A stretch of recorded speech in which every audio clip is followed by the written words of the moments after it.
PTI ने petrol की कीमतों में इजाफे को मुस्तरद कर दिया है। फवाद चौधरी कहते हैं ये हुकूमत की आधी रात में डकैती है। मुल्क में बहुत बड़ा मुआशी बहरान पैदा हो गया है। हुकूमती इक़दाम से कारोबार तबाह हो जाएगा।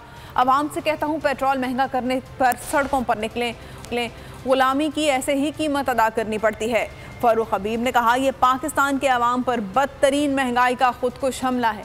ये गुलाम हुकूमत रूस से सस्ता तेल नहीं ले रही, कीमत पाकिस्तान के अवाम अदा कर रहे हैं। ये तो आधी रात ही है। 59 रुपए डीजल की फी लीटर कीमत में इजाफा किया गया है और 24 रुपए पेट्रोल की फी लीटर कीमत में इजाफा किया गया है। इस फैसले के नतीजे में हमारी जो मिडिल क्लास है वो मुकम्मल तौर के ऊपर तबाह हो जाएगी।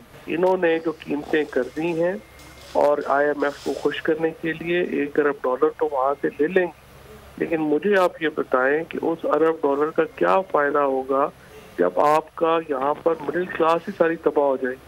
हम इसको शिद्दत से मुस्तरद करते हैं और हम आवाम से कहते हैं कि वो एहतजाज के लिए बाहर निकलें, अपने हकूक के लिए बाहर निकलें। रात की तारीकी के अंदर अवाम के ऊपर महंगाई का खुद को हमला किया है नाअहल हुकूमत ने। आप 15 रोज के अंदर पेट्रोल में 84 रुपए इजाफा कर दिया, 120 रुपए डीजल की कीमत के अंदर इजाफा कर दिया।